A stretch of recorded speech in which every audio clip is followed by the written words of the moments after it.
শুধুই কথকতা, শুনতে শুনতে পড়ে ফেলা। আর কথকতা মানেই কথক, দ্য ন্যারেটর।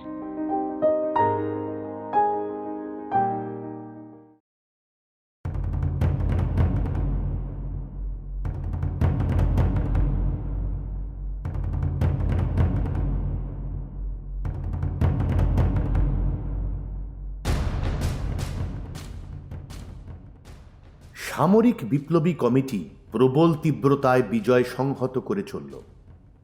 14ই নভেম্বর সমস্ত বাহিনী, কোর, ডিভিশন ও রেজিমেন্ট কমিটির নিকট, সমস্ত শ্রমিক, সৈনিক ও কৃষক প্রতিনিধি সোভিয়েতের নিকট, সবাইকার কাছে কসাক, ইউঙ্কার, সৈনিক, নাবিক ও শ্রমিকদের মধ্যে বোঝাপড়ার ভিত্তিতে স্থির হয়েছে আলেকজান্ডার ফিওদোরোভিচ কেরেন্সকিকে জনগণের আদালতে সোপর্দ করা হবে। আমরা কেরেন্সকিকে গ্রেপ্তার করার জন্য অনুরোধ করছি এবং নিম্নোক্ত সংগঠনগুলির পক্ষ থেকে দাবি করছি যেন কেরেন্সকি অবিলম্বে পেত্রোগ্রাদে আদালতের কাছে আত্মসমর্পণ করেন।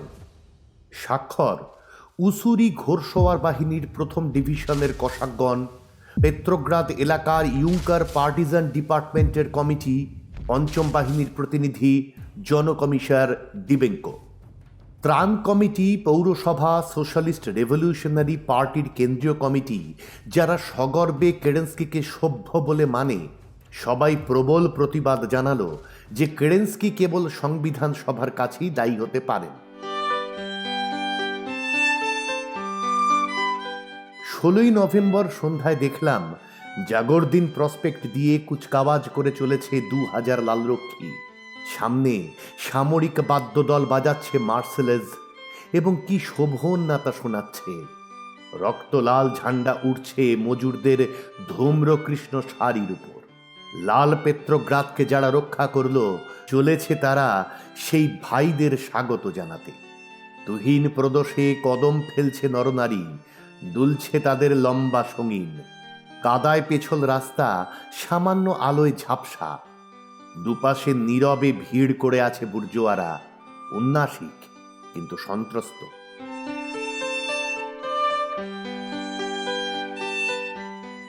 সবাই ওদের বিরুদ্ধে।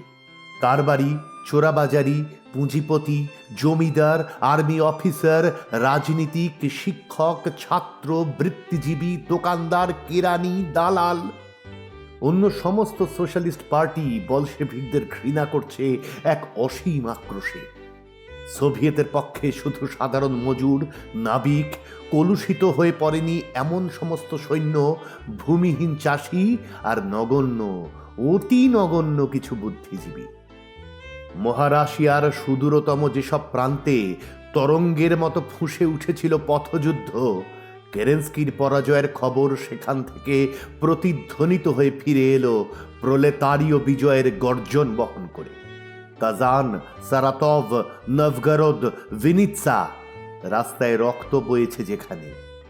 মস্কো, বলশেভিকরা যেখানে কামান তাক করেছে বুর্জোয়াদের শেষ ঘাঁটি ক্রেমলিনের দিকে।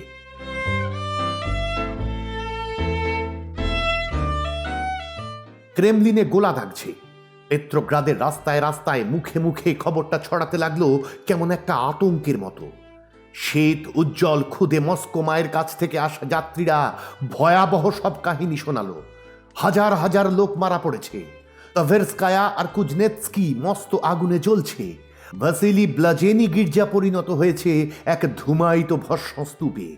ভেঙে পড়ছে উসপেন্সকি ক্যাথেড্রাল। ক্রেমলিনের স্পাসকায়া ফটক টলায়মান, পৌরসভা ভবন ভস্মীভূত। পুণ্যময়ী রাশিয়ার একেবারে বুকের মাঝখানে এই ভয়াবহ ধর্মদ্রোহের কাছে বলশেভিকদের অন্য সমস্ত কুকীর্তি তো কিছুই নয়। ভক্তিমানদের কানে বাজতে লাগলো পবিত্র সনাতনী গির্জার মুখের ওপর আছড়ে পড়া কামান গর্জন।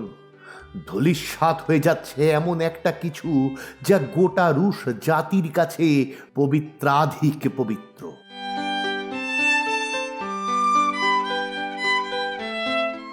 15ই নভেম্বর শিক্ষা কমিশনার লুনাচার্স্কি জনকমিশনার পরিষদে কেঁদেই ফেললেন। ঘর থেকে বেরিয়ে গেলেন চিৎকার করে, এ আমি সইতে পারি না, সৌন্দর্য ও ঐতিহ্যের এই পৈশাচিক ধ্বংস আমার কাছে অসহ্য। সেই অপরাহ্নেই খবরের কাগজে প্রকাশিত হলো তাঁর পদত্যাগপত্র। সেখানে লেখা, মস্কোয় কি ঘটেছে তা আমি সবে শুনলাম সেখান থেকে আসা লোকের মুখে। ভাসিলি ব্লাজেনি গির্জা, উসপেন্সকি ক্যাথেড্রালে গোলা দাগা হচ্ছে। পেত্রোগ্রাদ ও মস্কোর অতি মূল্যবান শিল্পদ্রব্য যেখানে এখন জমা আছে, সেই ক্রেমলিনের ওপর কামান চলছে। হতাহত হয়েছে হাজার হাজার। সেখানকার ভয়াবহ সংগ্রাম পৌঁছেছে এক পাশবিক হিংস্রতায়। আর বাকি রইল কি? আর কি বা ঘটা সম্ভব? এ আমি সইতে পারি না। পেয়ালা আমার ভরে উঠেছে। এই বিভৎসতা আমার সহনাতীত। পাগল করে তোলা এই সব চিন্তার চাপের মধ্যে কাজ করা অসম্ভব। এই কারণেই আমি জনকমিশার পরিষদ থেকে পদত্যাগ করছি। এ সিদ্ধান্তের গুরুত্ব সম্পর্কে আমি সচেতন, কিন্তু আর আমি পারছি না। সেই দিনই ক্রেমলিনের শ্বেতরক্ষী ও ইউঙ্কাররা আত্মসমর্পণ করে। অক্ষত দেহে বেরিয়ে যেতে দেওয়া হয় তাদের। শান্তির শর্ত হল, 1, জননিরাপত্তা কমিটি উঠে গেল। 2, শ্বেতরক্ষীরা আত্মসমর্পণ করে নিজেদের ভেঙে দিচ্ছে। অফিসাররা তাদের তলোয়ার ও বিধিসঙ্গত হাতিয়ার রাখতে পারবে। সামরিক বিদ্যালয়ে শুধু তালিমের জন্য প্রয়োজনীয় হাতিয়ার থাকবে। অন্য সমস্ত অস্ত্র ইউঙ্কাররা সমর্পণ করছে। সামরিক বিপ্লবী কমিটি তাদের ব্যক্তিগত স্বাধীনতা আর দৈহিক নিরাপত্তার নিশ্চয়তা দিচ্ছে। 3, 2 নম্বর ধারা অনুসারে নিরস্ত্রীকরণের প্রশ্নটি মীমাংসার জন্য একটি বিশেষ কমিশন নিযুক্ত হচ্ছে। তাতে শান্তি আলোচনার শরিক সমস্ত সংগঠনের প্রতিনিধি থাকবে। 4, শান্তি চুক্তি স্বাক্ষরিত হওয়া মাত্র উভয় পক্ষ অবিলম্বে সমস্ত গুলিবর্ষণ ও সামরিক ক্রিয়াকলাপ বন্ধের আদেশ দেবে। সঙ্গে সঙ্গেই আদেশটি যথাযথ পালনের জন্য দৃঢ় ব্যবস্থা গৃহীত হবে। 5, চুক্তি স্বাক্ষরিত হওয়া মাত্র উভয় পক্ষ থেকে সমস্ত বন্দী মুক্তি পাবে। 2 দিন থেকে শহরের ওপর দখল রয়েছে বলশেভিকদের। সন্ত্রস্ত অধিবাসীরা চুপি চুপি তাদের তলকুঠুরি থেকে বেরুচ্ছে মৃত আত্মীয় স্বজনের সন্ধানে। তুলে ফেলা হচ্ছে রাস্তার ব্যারিকেড। কিন্তু মস্কোর ধ্বংসলীলার কাহিনী কমার বদলে কেবলই বাড়তেই থাকলো। এইসব ভয়াবহ বিবরণ শুনেই আমরা ঠিক করি মস্কো যাব।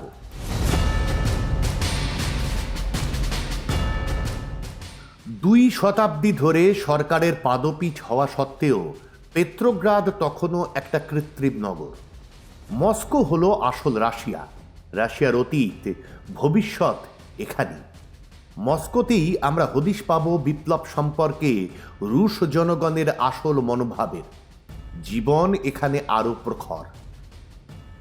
গত সপ্তাহেই সাধারণ রেল শ্রমিকদের সাহায্যে পেত্রোগ্রাদের সামরিক বিপ্লবী কমিটি নিকোলাই রেল স্টেশন দখল করে এবং ট্রেনের পর ট্রেন ভর্তি করে নাবিক ও লালরক্ষীদের পাঠাতে থাকে দক্ষিণ পূর্ব মুখে। স্মোলনি থেকে পাস নিলাম আমরা। এছাড়া কেউ রাজধানী থেকে বেরুতে পারত না। ট্রেনটা স্টেশনে লাগতেই খাবারের মস্ত মস্ত পুঁটলি ঘাড়ে করে ছিন্ন বস্ত্র একদল সৈন্য দরজায় হামলা করে জানলা ভেঙে ঢুকে পড়ল সমস্ত কামরায়। যাবার পথগুলো পর্যন্ত গাদাগাদি হয়ে উঠল। কেউ কেউ এমনকি ছাতে পর্যন্ত গিয়ে চাপল। 3 জন আমরা কোনো রকমে একটা কামরায় সেঁধিয়েছিলাম, কিন্তু প্রায় সঙ্গে সঙ্গে ঢুকে পড়ল প্রায় 20 জন সৈন্য। জায়গা ছিল মাত্র 4 জনের। তর্ক করলাম আমরা, ঝগড়া করলাম। কন্ডাক্টরও আমাদের পক্ষ নিল, কিন্তু সৈন্যেরা স্রেফ হেসে ওড়ালো। জন কয়েক বুর্জোয়ার সুবিধা অসুবিধার জন্য মাথা ঘামাবে কি? স্মোলনির পাস বার করলাম আমরা। সঙ্গে সঙ্গে মেজাজ তাদের বদলে গেল। একজন হাঁকলো, হে হে চলে এসো চলে এসো, এরা হলেন আমেরিকান কমরেড। 30,000 ভার্স্ট পাড়ি দিয়ে এসেছেন আমাদের বিপ্লব দেখতে। হয়রান হয়ে আছেন বই কি? সৌজন্য সহকারে আন্তরিক মার্জনা চেয়ে বাইরে গেল তারা। খানিক বাদেই পাশের একটি কামরায় তাদের জোর করে ঢুকতে শুনলাম। এটি দখল করে রেখেছিল 2 জন মোটা সোটা সুবেশী রুশ। কন্ডাক্টরকে ঘুষ দিয়ে দরজা বন্ধ করে রেখেছিল তারা। সন্ধে 7টায় গাড়ি ছাড়ল। অতি দীর্ঘ একটি ট্রেন। ছোট্ট দুর্বল ইঞ্জিনটা চলছে কয়লার বদলে কাঠ পুড়িয়ে, বহুবার থেমে থেমে এগুচ্ছে ঢিকিয়ে ঢিকিয়ে। ছাতের ওপর সৈনিকেরা হিল ঠুকে করুণ পল্লী গীতি গাইতে লাগলো। করিডরে লোকের ভিড়ে পা ফেলা দায়। সারা রাত প্রচণ্ড রাজনৈতিক বিতর্ক চলল সেখানে। মাঝে মাঝে কন্ডাক্টর আসছিল নেহাত অভ্যাস বসেই, টিকিট দেখতে চাইছিল। আমাদের ছাড়া টিকিট পাওয়া গেল অবশ্যই খুব কম লোকের কাছেই। আধ ঘন্টা নিষ্ফল চেঁচামেচির পর হতাশে হাত নেড়ে বিদায় নিল সে। ধোঁয়া ও দুর্গন্ধে ভরা গুমট আবহাওয়া। জানলাটা ভাঙা ছিল বলে রক্ষে, নইলে রাতের মধ্যে নির্ঘাত টেঁসে যেতাম।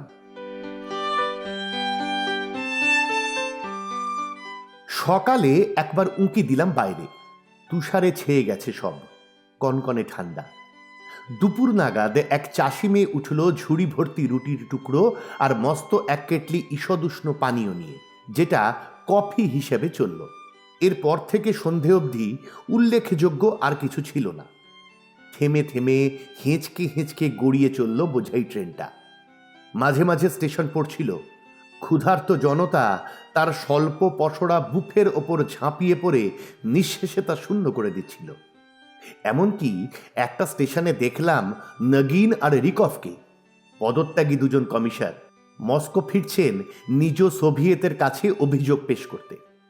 আরেকটু দূরে দেখলাম বুখারিনকে, মেটে একটা লোক, লালচে বাদামি দাড়ি, খ্যাপা খ্যাপা চোখ। লোকে বলতো লেনিনের চেয়েও বামে। তারপর 3টি ঘন্টা পড়তেই ছুটলাম আমরা ট্রেনের দিকে। চিৎকার আর ভিড় ঠেলে কোনো রকমে সেঁধলাম ভেতরে। ভিড়, তবে নালিশ নেই কারো। সরস ধৈর্যে অসুবিধা হয়ে যাচ্ছে সবাই। অবিরাম আলোচনা করছে পেত্রোগ্রাদ পরিস্থিতি থেকে শুরু করে ব্রিটিশ ট্রেড ইউনিয়ন পদ্ধতি পর্যন্ত রাজ্যের বিষয় নিয়ে, আর সহযাত্রী জন কয়েক বুর্জোয়ার সঙ্গে বিতর্ক চালাচ্ছে সজোরে। মস্কো পৌঁছবার আগেই প্রায় প্রতিটি ওয়াগনেই সংগঠিত হয়ে উঠেছে এক একটি কমিটি। খাবার জোগাড় করে বিলি করার দায়িত্ব নিল তারা। রাজনীতির প্রশ্নে সঙ্গে সঙ্গে দলাদলি শুরু হয়ে গেল তাদের মধ্যে। বুনিয়াদি নীতিগুলো নিয়ে বিতর্ক চলল। মস্কো পৌঁছে দেখি স্টেশন জনশূন্য। ফেরার টিকিটের ব্যবস্থা করার জন্য গেলাম কমিশনারের আপিসে। লোকটা গোমড়ামুখ এক জোয়ান, পোশাকে লেফটেন্যান্টের কাঁধ পট্টি। স্মোলনি থেকে দেওয়া আমাদের কাগজগুলো দেখাতেই চটে উঠে ঘোষণা করলেন যে তিনি বলশেভিক নন, জননিরাপত্তা কমিটির লোক। ব্যাপারটা খুবই বৈশিষ্ট্যসূচক। নগর জয়ের সার্বিক হইচইয়ের মধ্যে প্রধান রেল স্টেশনটির কথাই বিজয়ীরা ভুলে গেছে। রাস্তায় একটা স্লেজও দেখলাম না, তবে কয়েকটি বাড়ি পেরিয়ে একজন কোচোয়ানকে জাগিয়ে তোলা গেল। বিদঘুটে রকম আপাদমস্তক মুড়ে ছোট্ট স্লেজের কোচোয়ান বাক্সে টান হয়ে বসেই ঘুমুচ্ছিল সে। শহরের মাঝখানটায় যেতে কত নেবে? মাথা চুলকালো লোকটা। বলল, হোটেলে কোনো ঘর পাইবেন না মশাই, তাই আমি নিয়ে যেতে পারি 100 রুবেল পাইলে। বিপ্লবের আগে ভাড়া ছিল মাত্র 2 রুবেল। আপত্তি করলাম আমরা। লোকটা স্রেফ কাঁধ ঝাঁকালো, বলল, আজকাল স্ল্যাশ চালানো সোজা কথা নয়। 50-এর নিচে আর তাকে নামানো গেল না। নীরব তুষারাচ্ছন্ন অর্ধ আলোকিত সব রাস্তা পেরিয়ে যাবার সময় কোচুয়ান তার 6 দিনকার লড়াইয়ের অভিজ্ঞতা বর্ণনা করল। বলল, গাড়ি চালায়া যাইতেছি, কি মোরে ভাড়ার অপেক্ষায় আছি, হঠাৎ দুম, এইখানে একখান গোলা, দুম, ওইখানে একখান গোলা, ট্যাক ট্যাক ট্যাক ট্যাক শুরু হয়ে গেল মেশিন গান। ঘোড়া হাঁকাইয়া পালাও পালাও, আর শালারা সেখানে গুলি চালাইতেছে চারিদিকেই। দিব্যি চুপচাপ একটা রাস্তা পাইয়া খানি ঘুমাইতেছি, বাস হঠাৎ আবার সেই দুম, কামানের গলা, ট্যাক ট্যাক ট্যাক ট্যাক। একেরে শালার বেটা শালা। শহরের মাঝখানের তুষার ঢাকা রাস্তাগুলো যেন আরোগ্যের শান্তিতে নিঝুম। অল্প কয়েকটা মাত্র আলো জ্বলছে, অল্প কয়েকটি মাত্র পদাতিক দ্রুত পদে হাঁটছে ফুটপাথ দিয়ে। বিশাল সমভূমি থেকে বয়ে আসছে হিমেল বাতাস, হাড় পর্যন্ত কেটে বসছে। প্রথম যে হোটেলটায় ঢুকলাম তার আপিস ঘরে শুধু 2টি মোমবাতির আলো। হ্যাঁ হ্যাঁ হ্যাঁ, হ্যাঁ ভাই, দুটি খুবই ভালো ঘর আছে আমাদের। তবে ওই জানলার সার্সিগুলো সবই ভেঙে পড়েছে। ওই মহাশয়ের যদি একটু তাজা বাতাসে আপত্তি না থাকে। তভেরস্কায়া রাস্তা বরাবর দোকানের সার্সিগুলো দেখলাম সবই ভাঙা, রাস্তায় গোলার গর্ত, বাঁধানো পাথরগুলো উপড়ানো। হোটেলের পর হোটেল সবই বোঝাই, নয়তো মালিকেরা এতই সন্ত্রস্ত যে শুধু একটি কথাই তাদের মুখ দিয়ে বেরোচ্ছে, না না, ঘর নেই, কোনো ঘরটর নেই।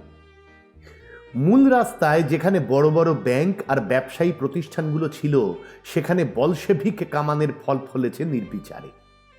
একজন সোভিয়েত কর্মকর্তা আমাকে বলেছিলেন, ইউঙ্কার আর শ্বেতরক্ষীরা ঠিক কোথায় আছে জানা না থাকলে আমরা গোলাতে গেছি সোজা তাদের চেক বইয়ে।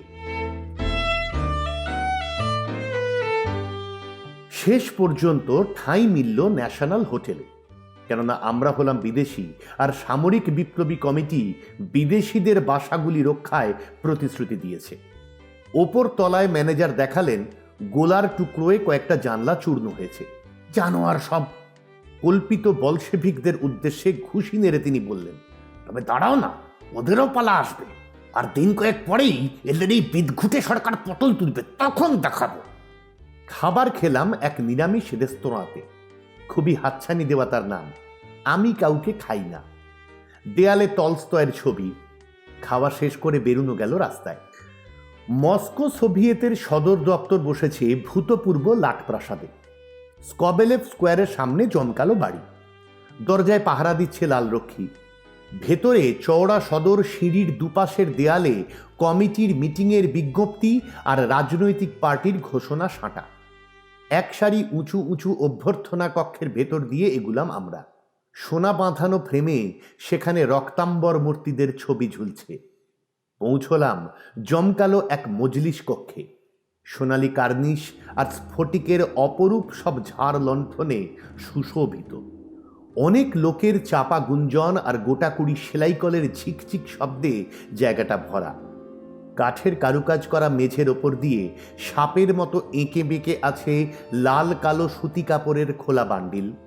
টেবিলের কাছে জন 50 মেয়ে বসে কাটাকুটি করে সেলাই করে তুলছে বিপ্লবী শহীদদের অন্ত্যেষ্টি অনুষ্ঠানের ফেস্টুন আর পতাকা। জীবনের দুঃসহতম পর্বের মধ্য দিয়ে আসায় মুখগুলো তাদের সবই কেমন রুক্ষ, ক্ষতবিক্ষত। কঠোর মনোযোগে এখন কাজ করে চলেছে তারা। অনেকের চোখই কান্নায় লাল। লাল ফৌজের ক্ষতি হয়েছে অনেক। এক কোণে এক টেবিলের কাছে বসে আছেন রোগভ। চেহারাটা বুদ্ধিদীপ্ত, গালে দাড়ি, চোখে চশমা, গায়ে মজুরের কালো কুর্তা। পরদিন সকালে অন্ত্যেষ্টি শোভাযাত্রায় কেন্দ্রীয় কার্যনির্বাহী কমিটির সঙ্গে মার্চ করে যাবার জন্য আমাদের তিনি আমন্ত্রণ করলেন। বললেন, সোশ্যালিস্ট রেভলিউশনারি আর মেনশেভিকদের চৈতন্যদয় একেবারে অসম্ভব। আপোষ ওদের মজ্জাগত। জানেন, প্রস্তাব দিয়েছিল আমরা যেন ইউঙ্কারদের সঙ্গে একটা মিলিত অন্ত্যেষ্টি অনুষ্ঠান করি। হলের মধ্য দিয়ে জীর্ণ সৈনিকি ওভারকোট আর টুপি মাথায় একটি লোক এলেন। মুখখানা যেন চেনা। মেলনিচান্সকিকে চিনতে পারলাম। স্ট্যান্ডার্ড অয়েল মহাধর্মঘটের সময় নিউ জার্সির বাইয়নে একে আমি চিনতাম ঘড়িওয়ালা জর্জ মেলচার বলে। আমাকে বললেন এখন তিনি মস্কো ধাতু শ্রমিক ইউনিয়নের সম্পাদক। লড়াইয়ের সময় হয়েছেন সামরিক বিপ্লবী কমিটির এক কমিশন। চেয়ে দেখুন আমার দিকে। জীর্ণ পোশাক দেখিয়ে বললেন, ইউঙ্কাররা যখন ক্রেমলিনে প্রথম আসে তখন ছোকরাদের সঙ্গে আমিও সেখানে ছিলাম। আমাকে তারা তলকুঠুরিতে আটকে রাখে। আমার ওভারকোট, টাকা পয়সা, ঘড়ি, এমনকি আঙুলের আংটিটা পর্যন্ত কেড়ে নেয়। পড়বার মতো আছে শুধু এইটে। 6 দিনের যে রক্তাক্ত সংগ্রামে মস্কো দ্বিখণ্ডিত হয়ে যায় তার অনেক খুঁটিনাটি শুনলাম তার কাছ থেকে। মস্কো পৌরসভা নেতৃত্ব দেয় ইউঙ্কার ও শ্বেতরক্ষীদের, যা পেত্রোগ্রাদে ঘটেনি। মেয়র রুদনেভ ও পৌরসভার সভাপতি মিনোর জননিরাপত্তা কমিটি ও সৈন্যদের পরিচালনা ভার গ্রহণ করেন। শহরের কমান্ড্যান্ট রিয়াবসেভ গণতান্ত্রিক মেজাজের লোক। সামরিক বিপ্লবী কমিটির বিরুদ্ধে যেতে তাঁর দ্বিধা ছিল, কিন্তু পৌরসভা তাকে বাধ্য করে। ক্রেমলিন দখলের জন্য মেয়রই জিদ ধরে বলেন, সেখানে তোমাদের ওপর গোলাগুলি চালাবার সাহস ওদের হবে না। একটা রেজিমেন্ট দীর্ঘকাল নিষ্ক্রিয়তার ফলে খুবই মনোবলহীন। দুপক্ষই ডাকে তাদের। কি করা উচিত স্থির করার জন্য একটা মিটিং করে তারা। সিদ্ধান্ত হলো রেজিমেন্ট নিরপেক্ষ থাকবে ও বর্তমান ক্রিয়াকলাপ চালিয়ে যাবে, অর্থাৎ চকমকি পাথর আর সূর্যমুখীর বিচি ফেরি করা। কিন্তু সবচেয়ে খারাপ ব্যাপার, বললেন মেলনিচালস্কি, লড়াই চালাতে চালাতেই সংগঠন গড়তে হয় আমাদের। অপর পক্ষের সামনে লক্ষ্য ছিল খুবই পরিষ্কার, কিন্তু আমাদের এখানে সৈনিকদের একটা সোভিয়েত, মজুরদের আরেকটা সোভিয়েত, কে সর্বাধিনায়ক হবে তা নিয়ে এক সাংঘাতিক কুঁদল চলে। কিছু কিছু রেজিমেন্ট কিছু করার আগে দিনের পর দিন আলোচনাই চালিয়ে যায়। তারপর অফিসাররা যখন হঠাৎ আমাদের ছেড়ে গেল, তখন হুকুম দেওয়ার মতো কোনো স্টাফই রইল না। জল জলে কয়েকটি কাহিনী শোনা গেল তার কাছ থেকে। তুহিন ধূসর একটা দিন দাঁড়িয়ে আছেন নিকিৎস্কায়া রাস্তার মোড়ে। মেশিনগান গুলির ঝড় বইছে। একদল বাচ্চা জুটেছে সেখানে। রাস্তার সেই সব হা ঘরে ছেলে, কাগজ বেচত যারা, তাদের এ যেন এক নতুন খেলা। উত্তেজনায় তারস্বরে চিৎকার করে অপেক্ষা করছে কখন গুলিবর্ষণে একটু ঢিল পড়বে। ঢিল পড়তেই ছুটে রাস্তা পেরোবার চেষ্টা করছে সবাই। অনেকেই মারা পড়ে, কিন্তু বাকিরা বেপরোয়ার মতো হেসে খেলে পরস্পর পাল্লা দিয়ে এপার ওপার ছোটাছুটি করে গেছে। ভর সন্ধ্যায় আমি গেলাম অভিজাত সংঘের ভবনে। এখানে মস্কো বলশেভিকদের সভায় জনকমিশার পরিষদ ছেড়ে আসা নগিন, রিকভ প্রমুখদের রিপোর্ট শোনা ও আলোচনা করা হবে। সভা হচ্ছে থিয়েটার হলে। সাবেক কালে এখানে অফিসার আর ঝলমলে মহিলাদের এক দর্শক মণ্ডলীর সামনে মঞ্চস্থ হতো সর্বাধুনিক ফরাসি প্রহসনের শখের অভিনয়। প্রথমটা জায়গাটা ভরে উঠেছিল বুদ্ধিজীবীতে, যারা সাধারণত থাকে শহরের কেন্দ্রাঞ্চলে। বক্তৃতা দিলেন নগিন। বোঝা গেল শ্রোতারা অধিকাংশই তাঁর পক্ষে। মজুরেরা যখন এলো তখন বেশ রাত হয়ে এসেছে। মজুর এলাকা শহরের প্রত্যন্তে, ট্রাম গাড়ি চলছিল না। কিন্তু রাত 12টা নাগাদ তারা 10 কি 20 জনের এক একটা দল বেঁধে উঠতে লাগলো সিঁড়ি বেয়ে। লম্বা চওড়া অমার্জিত সব লোক, মোটা বুনটের পোশাক, আসছে সোজা রণক্ষেত্র থেকে। ভূতের মতো যেখানে তারা লড়েছে গোটা সপ্তাহ ধরে, চারিপাশেই লুটিয়ে পড়তে দেখেছে কমরেডদের। সভা আনুষ্ঠানিকভাবে শুরু হতে না হতেই টিটকিরি আর ক্রুদ্ধ চিৎকারের ঝড় ভেঙে পড়ল নগিনের ওপর। বৃথাই যুক্তি দেবার চেষ্টা করলেন নগিন, বোঝাতে চাইলেন। কোনো কথাই কানে তুলল না তারা। জনকমিশার পরিষদ পরিত্যাগ করেছেন নগিন। লড়াই যখন ফুঁসছে তখন নিজের দায়িত্ব ছেড়ে এসেছেন। আর বুর্জোয়া সংবাদপত্র? মস্কোয় আর বুর্জোয়া সংবাদপত্রের অস্তিত্ব নেই। পৌরসভা পর্যন্ত ভেঙে দেওয়া হয়েছে। উঠে দাঁড়ালেন বুখারিন, নির্মম, যুক্তিতে শানিত, আঘাতের পর আঘাতে কণ্ঠ তার ঝাঁপিয়ে পড়ছে। বুখারিনের কথা এরা শুনল চোখ জলজল করে। জনকমিশার পরিষদের কার্য সমর্থনের সিদ্ধান্ত গৃহীত হল বিপুল ভোটাধিক্যে। এই হল মস্কোর রায়। বেশ রাত করে আমরা শূন্য রাস্তা দিয়ে ইবেরিয়ান ফটক পেরিয়ে পৌঁছলাম ক্রেমলিনের সামনেকার লাল ময়দানে। ভাসিলি ব্লাজিনির গির্জা দাঁড়িয়ে আছে এক অপ্রাকৃত মূর্তিতে। অন্ধকারে আবছা দেখা যাচ্ছে তার রংচঙে গুচ্ছ বাঁধা অলঙ্কৃত গম্বুজগুলো। ক্ষতির কোনো চিহ্ন চোখে পড়ল না। ময়দানের এক পাশ জুড়ে মাথা তুলেছে ক্রেমলিনের অন্ধকার মিনার আর দেয়াল। ভেতরে কোথাও লুকোনো অগ্নিকুণ্ডের রক্তিম ছটায় দপদপ করছে দেয়ালের মাথা। বিশাল জায়গাটা থেকে ভেসে আসছিল মানুষের কথাবার্তা, খন্তা শাবলের আওয়াজ। আমরা এগিয়ে গেলাম। দেয়ালের ভিত্তির কাছে স্তূপীকৃত হয়েছে ধুলোবালি আর পাথরের পাহাড়। এগুলির ওপর চাপতে চোখে পড়ল বিরাট দুটি গর্ত, 10 কি 15 ফিট গভীর, 50 গজ লম্বা। শত শত সৈনিক ও শ্রমিক এখানে বড় বড় অগ্নিকুণ্ডের আলোয় মাটি খুঁড়ছে। তরুণ এক ছাত্র আমাদের জার্মান ভাষায় বোঝালেন ভ্রাতৃ সমাধি। বিপ্লবের জন্য যে 500 প্রলেতারীয় প্রাণ দিয়েছেন, কাল তাঁদের সমাধি হবে এখানে। তার সঙ্গে গর্তের ভেতরে নামলাম। খন্তা ও কোদাল চলছে ক্ষিপ্ত ক্ষিপ্রতায়। উঁচু হয়ে উঠছে মাটির পাহাড়, কারো মুখে কথা নেই। মাথার উপর তারায় ভরা আকাশ অসীম উঁচুতে উঠে গেছে, যেন প্রাচীন বাদশাহী ক্রেমলিনের দেওয়াল। এইখানে, এই পুণ্যভূমিতে, বলল ছাত্রটি।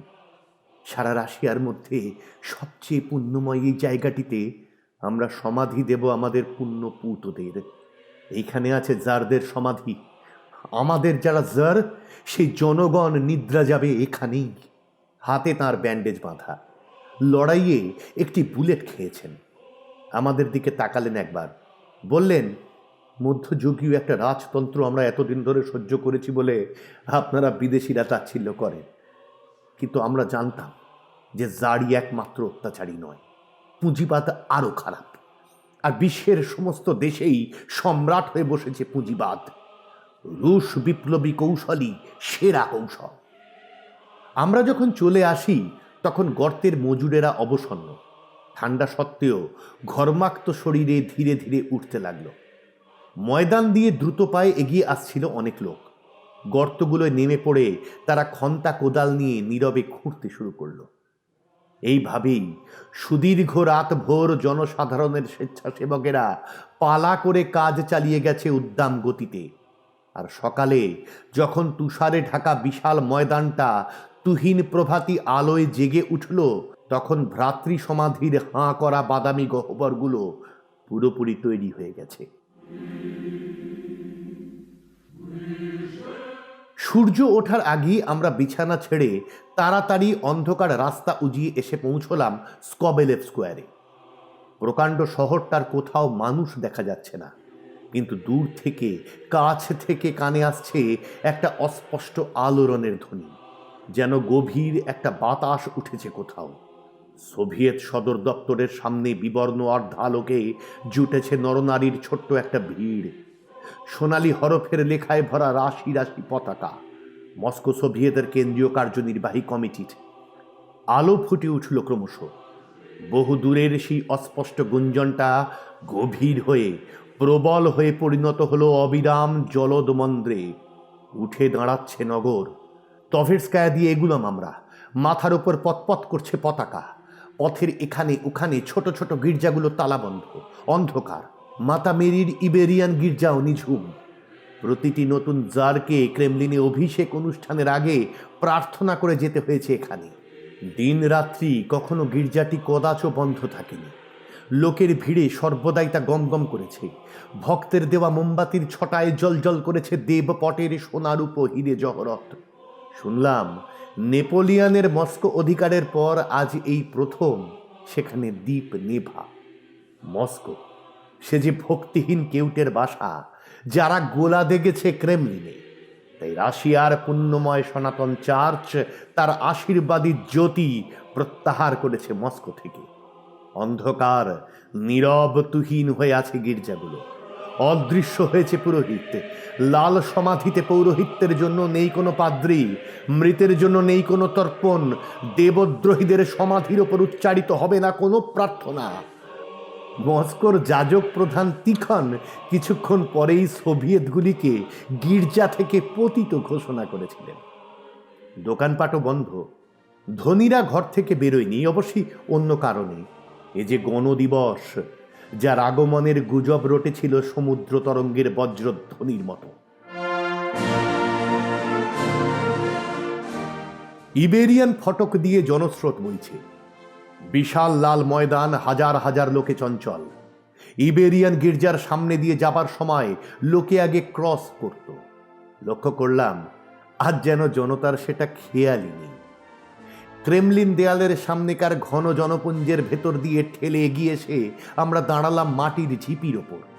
ইতিমধ্যে কয়েকজন এসে পৌঁছেছেন সেখানে। আছেন মুরালভ, সাধারণ একজন সৈন্য, যিনি নির্বাচিত হয়েছেন মস্কোর কমান্ড্যান্ট। লম্বা, সাদাসিধে একটা লোক, মুখে দাড়ি, চোখে ভালো মানুষী দৃষ্টি। সবকটি রাস্তা জুড়ে জনস্রোত এসে পৌঁছেছে লাল ময়দানে। আসছে হাজারে হাজারে। দেখতে সবাই গরিব, মেহনতি। আন্তর্জাতিক সঙ্গীত বাজিয়ে এলো একটি সামরিক বাদ্যদল। লোকে স্বতঃস্ফূর্তভাবে গলা মেলালো তার সঙ্গে। সমুদ্রের ওপর দিক দিগন্তরের ধাবিত উর্মি মালার মতো সে সঙ্গীত ছড়িয়ে গেল, ধীর, সুগম্ভীর। ক্রেমলিনের দেয়ালের ওপর থেকে নেমে এলো বিশাল সব লাল ঝান্ডা, সোনা রঙে সাদা রঙে, তাতে লেখা বিশ্ব সমাজ বিপ্লব সূচনার শহীদ বিশ্ব শ্রমিক ভ্রাতৃত্ব জিন্দাবাদ। ঝান্ডাগুলোকে উদ্বেল করে তীব্র বাতাস বইছে ময়দানে। শহরের দূর মহল্লা থেকে এবার বিভিন্ন কারখানার মজুরেরা আসছে তাদের মৃত সাথীদের বহন করে। ফটকের তল দিয়ে এগিয়ে আসছে তারা। চোখে পড়ছিল তাদের ঝান্ডার আলোড়ন। রক্তের মতো থমথমে লাল কফিনগুলো, নেহাত অমসৃণ তক্তায় বানানো কর্কশ কতকগুলো বাক্স, লাল রঙে লেপা, কাঁধের ওপর তা উঁচু করে যারা তুলে নিয়েছে, যারা কদম ফেলছে সেই রুক্ষ অমার্জিত লোকগুলোর মুখ বেয়ে নামছে চোখের জল। তার পিছু ফোঁপাতে ফোঁপাতে চিৎকার করে কাঁদতে কাঁদতে আসছে মেয়েরা, নয়তো নিষ্প্রাণ বিবর্দ মুখে পা ফেলে যাচ্ছে যন্ত্রের মতো। কিছু কিছু কফিন খোলা, ঢাকনাটা লোকে বয়ে আনছে পেছন পেছন। কিছু বাবার সোনালি রূপালি কাপড়ে ঢাকা, কোনো কোনো কফিনের মাথায় সৈনিকের টুপি আঁটা, কৃত্রিম ফুলের মালা অজস্র।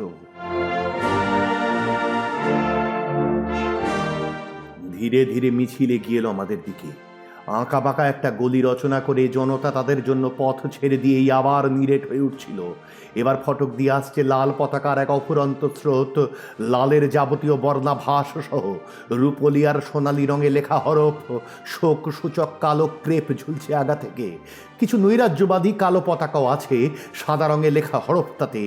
ব্যান্ডে বাজছিল বৈপ্লবিক অন্ত্যেষ্টি মার্চ, আর মাথার টুপি খোলা বিশাল জনসমুদ্রের সঘন সঙ্গীতের পটে ভেঙে ভেঙে পড়ছিল শোভাযাত্রীদের অশ্রুরুদ্ধ সুর।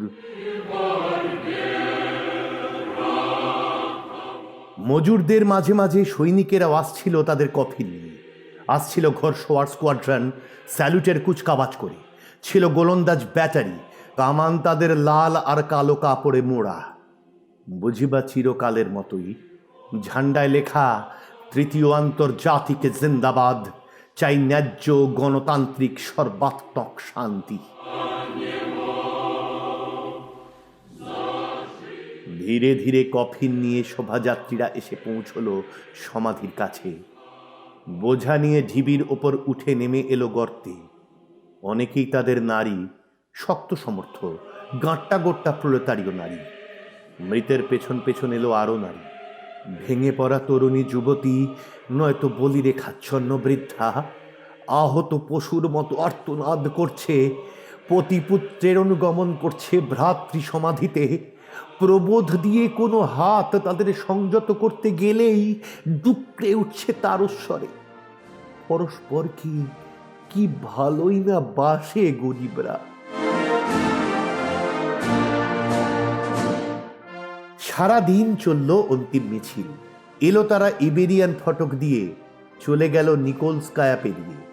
লাল পতাকার এক নদী স্রোত বহন করে চলল আশা আর ভ্রাতৃত্ব। বিপুল এক ভবিষ্যতের বাণী 50,000 জনতার এক পটভূমির সামনে দিয়ে বিশ্বের সমস্ত শ্রমিক জন ও তাদের অনন্ত বংশধরদের দৃষ্টির তলে। একের পর এক 500 কফিন নামলো গর্তে, নামলো প্রদোষ। তখনও বিরাম নেই অবনত আন্দোলিত পতাকার। ব্যান্ডে বাজলো অন্ত্যেষ্টি সঙ্গীত, বিশাল জনতার সুর জাগলো। সমাধির ওপর গাছগুলোর নিষ্পত্র শাখায় টাঙানো রাশি রাশি মালাগুলো যেন বিচিত্র কোনো 7 রঙা সব ফুল। 200 লোক কোদাল চালাতে লাগলো মাটির স্তূপে। ঝুপঝুপ করে তা ঝরে পড়ার শব্দ উঠল সঙ্গীতের ফাঁকে ফাঁকে। আলো জ্বলল, পেরিয়ে গেল শেষ পতাকা, শেষ শোকার্তা নারী।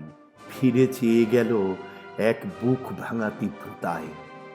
বিরাট ময়দান থেকে ধীরে ধীরে ফিরে ভাটায় নামলো প্রলেতারীয় জোয়ার। হঠাৎ অনুভব করলাম, স্বর্গে পৌঁছাবার জন্য ধর্মপ্রাণ ঋষিদের আর পুরোহিতের প্রয়োজন নেই। মর্তে তারা যে রাজ্য গড়তে শুরু করেছে তা কোনো স্বর্গেও পাবার নয়। তার জন্য মৃত্যুবরণ গৌরবের কথা।